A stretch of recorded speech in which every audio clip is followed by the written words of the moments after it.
How's everybody doing today? I hope you guys are having a great day. With today's topic, I want to talk about, does Black lives really matter? Now, the way I want to go at it is, every life matters. Don't get me wrong. I'm not saying just Black lives matter. All lives matter.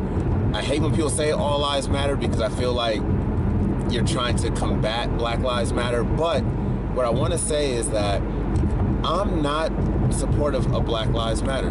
I'm sorry, I just can't do it because in my eyes, I understand that with Black Lives Matter, we're trying to bring more attention to the Black community. Well, not so much more attention, but more awareness to the Black community when it comes to police brutality, unfair treatment. It's like a new age civil rights movement. I completely understand that, and I'm for that. I just think that in order for the Black community to really strive and go forward and earn the respect of other communities, we have to start respecting ourselves first.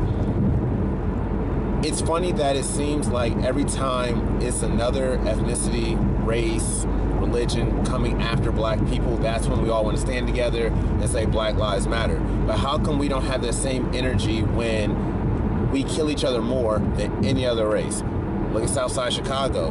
Why don't you see everyone saying Black Lives Matter when it's mostly young Black men killing other young Black men? Now, I understand there's an outcry and we're trying to have reform and change, especially in Southside Chicago, but I feel like as a Black community as a whole, we need to get ourselves educated. Why are we the only race that makes fun of our own race when we're educated or studious or can form proper sentence structure or have the proper verb-noun agreement? I don't understand this.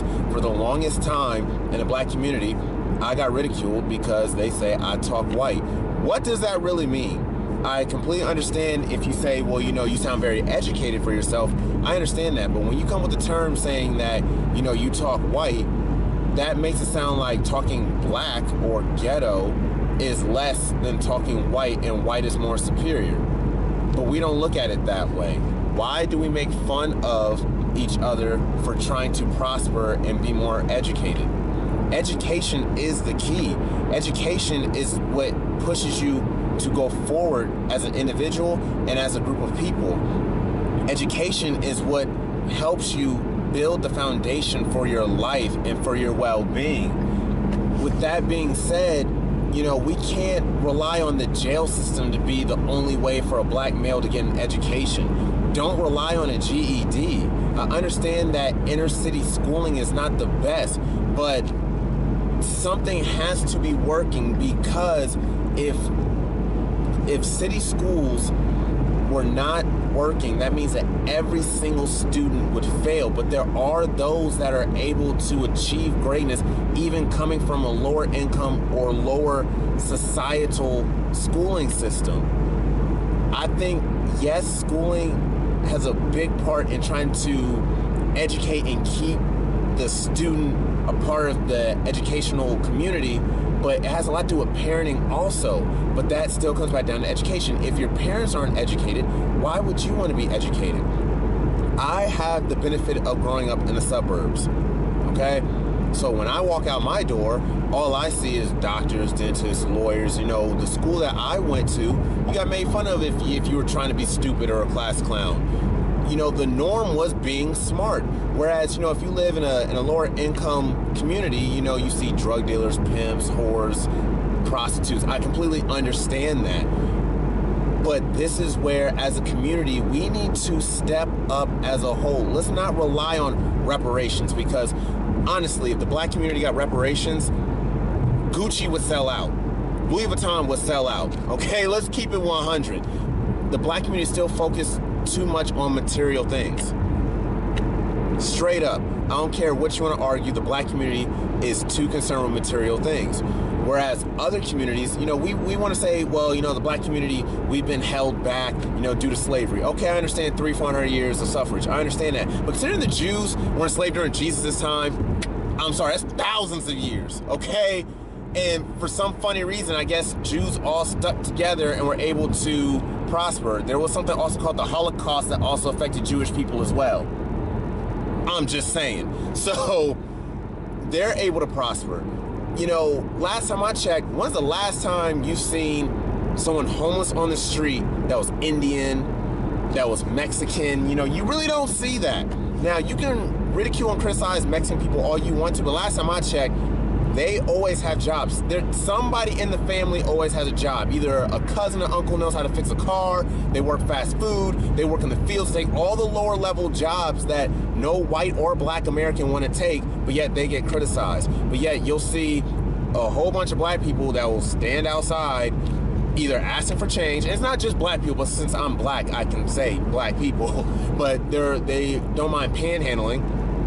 You know, they don't mind being on Section 8 or taking in welfare, being on disabilities. Now, I understand, like, if something tragically happens to you, but as a community, we need to start educating ourselves. We cannot rely on outside communities to try and help us, okay? If any of you guys ever seen Boys in the Hood, Furious hit it right on the head. Why on every corner is there a liquor store and a gun shop in the black community? You know, why is there always a mom and pop shop in the black community? As soon as you hit the black community, you don't see no more, not even Walmarts. You don't see no Walmarts, you see no Targets. I live in Columbus, so we have the branch called Kroger. You don't see any of that in the black community because we don't take care of ourselves. We really don't. You know, we have to stand up as a community first, educate ourselves first, have our backs for ourselves first. Now, the black community, there's so many things going against us, the haves and have-nots, okay? You have the black community of people that have money and the ones that don't, and they don't associate with each other. Then you have the argument between light skin and black skin. You know, it goes all the way back to slave times. But yet, every time a white cop want to kill an unarmed black man, Black Lives Matter, Black Lives Matter. That's the wrong thing. Why don't we go into our inner cities and help each other? I don't want to hear Black Lives Matter until we, as a community, help out Chicago, you know, help out LA, help out New York, help out New Orleans, help out some of these bigger cities, you know, DC, Atlanta, all of us. You know, we need to stand up as a whole. We need to start going out and voting for ourselves, getting more, you know, color in the White House, getting more color in politics. You know, we need to help ourselves, because trust me, Hillary Clinton, even someone like Hillary Clinton, Bernie Sanders, they're not going to help us. They're not going to help us, okay? I know a lot of people want to criticize Barack Obama, but what is he supposed to do? He can't just look out for the black community, because we got to look out for ourselves first, okay? Like, we really need to stand as a whole and work on our own issues in our own community. Then we can start pushing the agenda and trying to be recognized elsewhere, okay? That's all I really want to say is with that. I do believe in being black, and trust me, I'm proud to be black. I love being black in America. You know, we bring the flavor to America, and this country was built off of our backs and the backs of the Chinese. So I don't care what anyone says. You can say America and USA all you want to, but we did put in some of the hard labor, okay? Nobody's gonna knock that. But hey, like I always say, make sure you serenade that subscribe button. Make sure you give this video a like, and let your message and let your comments be known in the comment section. Give your own opinion and tell me what I should talk about next. But I hope you have a great day. L'chaim and assalamu alaikum.